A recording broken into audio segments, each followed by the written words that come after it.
Jésus était-il pauvre? Bonjour, je suis Cédric et dans cette capsule, je vais répondre à la question à savoir, est-ce que Jésus était financièrement pauvre? Je pense que c'est une question importante à se poser au moins une fois dans sa vie parce que la perception qu'on a de Jésus, du statut économique de Jésus, affecte consciemment ou inconsciemment notre propre rapport à l'argent. Et je ne sais pas pour vous, mais de mon expérience personnelle, et je parle pour moi, votre expérience est peut-être totalement différente, mais de mon expérience personnelle, j'ai eu tendance à avoir un peu cette impression d'entendre des discours ou des messages qui avaient tendance à me présenter en fait un Jésus pauvre, un Jésus qui était en manque de moyens, un Jésus qui parfois même à la limite, c'est comme s'il dormait sous les ponts, c'est comme s'il était un sans-abri. Et je pense que c'est important de nous arrêter à un moment donné dans la vie et puis de nous poser la question à savoir, est-ce que Jésus était pauvre? Pourquoi? Parce que comme je l'ai déjà mentionné, Jésus est la figure centrale du christianisme. C'est le modèle par excellence des chrétiens. C'est le modèle auquel aspirent les chrétiens. Ils veulent être des disciples de Jésus. Et donc, si vous avez une perception de Jésus comme étant un pauvre, probablement que consciemment ou inconsciemment, vous allez vous dire que c'est ce à quoi vous devriez aspirer. Et vous allez avoir un certain inconfort avec la richesse parce que ce n'est pas le modèle de vertu selon vous. De l'autre côté, si vous avez eu une présentation d'un Jésus qui était un Jésus un peu bling-bling, ben vous allez croire que c'est ce à quoi il faut aspirer. Et donc, c'est important de s'arrêter et de se poser cette question-là parce que la perception qu'on a de Jésus, de la condition économique de Jésus, a, consciemment ou inconsciemment, un impact sur notre propre rapport à l'argent. La deuxième chose, c'est que la question de l'argent est une question en fait transversale qui est prépondérante dans nos vies. Et par conséquent, il faut s'arrêter à un moment donné et se poser cette question-là parce que l'argent, on en parle couramment. Parfois, souvent dans le milieu chrétien francophone, et là encore, c'est de mon expérience, la vôtre est peut-être différente, mais de mon expérience, c'est comme si c'était un peu un sujet tabou de parler d'argent. Mais la réalité, c'est que l'argent est constamment présent dans nos différentes interactions. L'une des preuves, c'est que lorsque vous partez au travail le matin, à chaque jour, ben, j'imagine que vous ne partez pas pour faire du bénévolat. Right?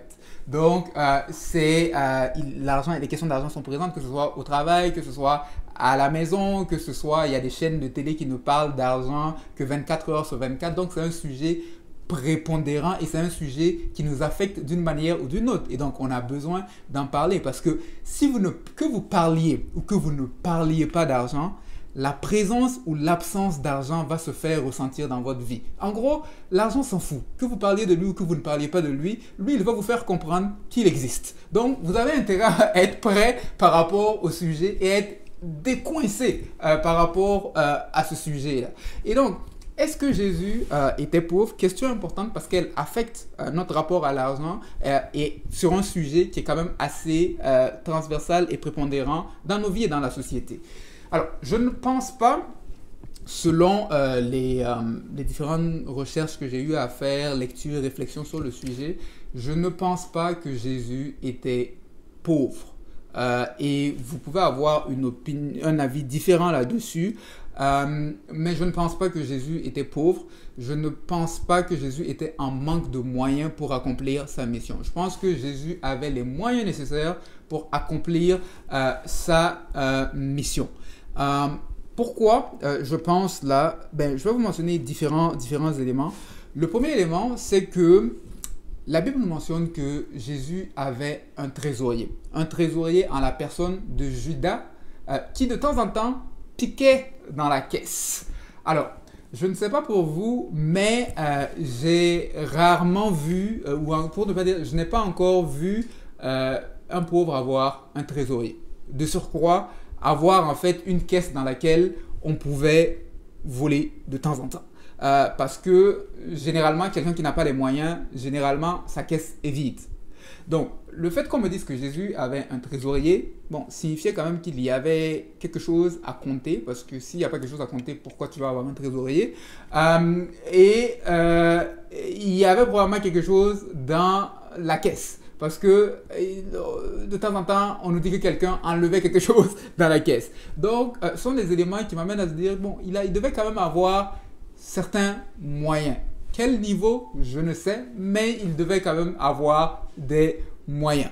La deuxième chose, c'est que on nous dit que Jésus était financièrement soutenu. Il y avait des gens qui contribuaient à son ministère. Et parmi les gens qui contribuaient à son ministère, on nous dit qu'il y a certaines personnes qui étaient issues de classes sociales très aisées. La Bible parle notamment, dans l'évangile de Luc, de Jeanne. La Bible nous parle de Jeanne qui, avec Marie de Magdala, assistait Jésus avec leurs biens. Et qui était Jeanne? La Bible prend le temps de nous mentionner que Jeanne était la femme de Chuza. Et qui était Chuza? Chuza était l'intendant d'Hérode. Et qu'est-ce qu'un intendant? L'intendant, c'était la personne qui administrait les affaires. Donc, Jeanne était mariée à la personne qui avait en charge l'administration des affaires de Hérode. Et donc, on parle ici d'une femme qui vivait quand même dans une certaine classe sociale aisée de par les fonctions de son mari qui avait accès et qui avait accès au palais royal. Et donc, on nous dit donc que dans l'entourage de Jésus, parmi les gens qui contribuaient, il y avait quand même des gens qui étaient d'une certaine classe sociale, dont cette Jeanne en question. Mais elle n'est pas la seule. Lorsqu'on regarde à l'histoire de la vie de Jésus, on voit qu'il a été en interaction avec des gens de différentes classes sociales, des gens moins aisés, mais aussi avec des gens de niveau très élevé. On nous parle par exemple dans la Bible de Joseph d'Arimathée, qui était disciple de Jésus. Il suivait Jésus. Ce n'était pas un observateur qui regardait avec... Non, il suivait Jésus.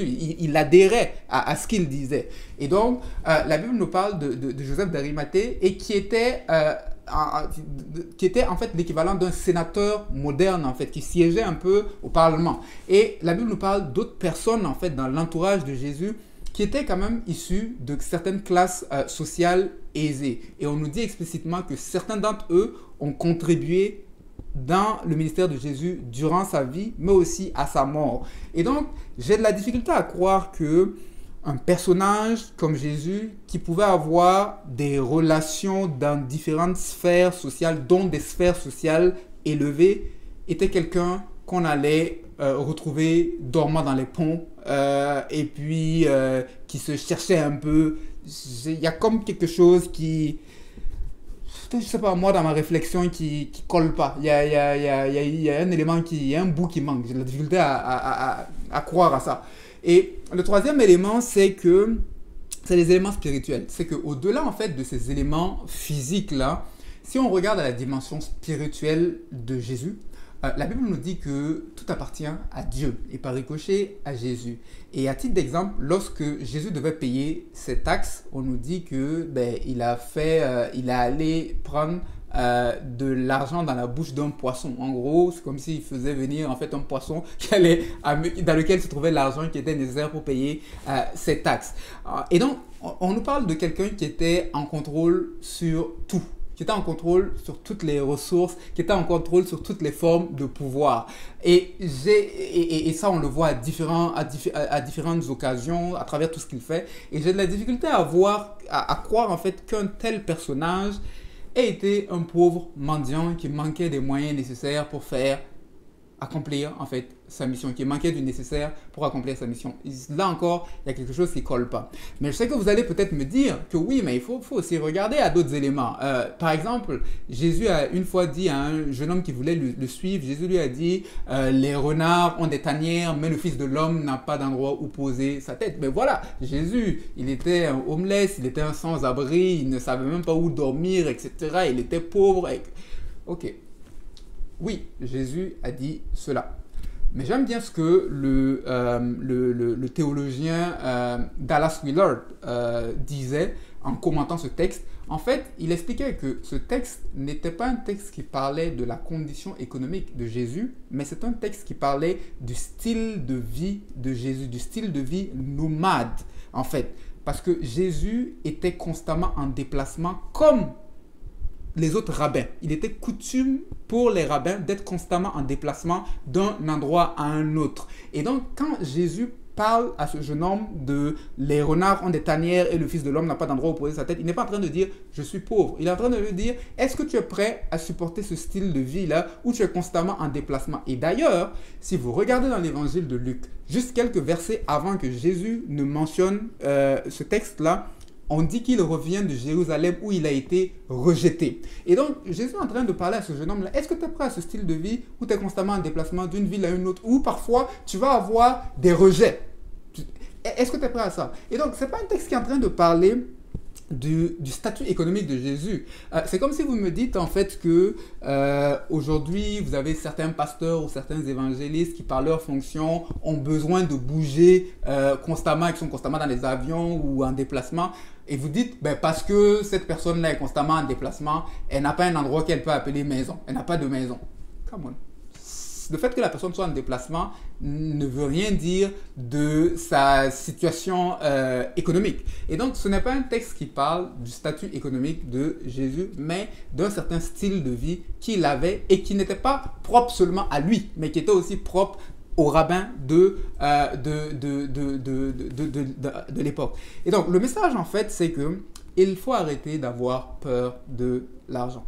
Il faut arrêter de diaboliser l'argent ou d'aduler l'argent. Jésus n'a ni adulé l'argent, il n'a ni diabolisé l'argent, mais il a su utiliser l'argent pour accomplir le propos pour lequel il était venu, qui était en premier un propos de salut de l'humanité. Et donc, le message au travers de la vie de Jésus, ce n'est pas un message de pauvreté ou de richesse. C'était pas ça le but de son message. Le message de Jésus, de la vie de Jésus, c'est que chacun d'entre nous, nous devons apprendre à maîtriser les ressources qu'il nous donne afin de les employer dans le propos pour lequel il nous appelle. Et donc, nous ne devons pas avoir peur de l'argent, ni faire de l'argent la course ultime de notre vie, mais nous devons être prêts à avoir l'argent, à savoir dominer sur l'argent afin de l'utiliser comme une ressource pour l'accomplissement du propos qu'il a prévu pour nous. Et donc, j'espère que cette capsule vous aura été utile. On pourrait en discourir davantage. J'ai beaucoup d'éléments que j'aimerais partager encore avec vous par rapport à ce sujet, mais pour ne pas en faire une trop longue capsule, je pense que il y a suffisamment d'éléments pour déjà commencer une réflexion sur le sujet qui, j'espère, vous sera bénéfique. Passez une agréable journée. C'était Cédric Zongo et à une prochaine.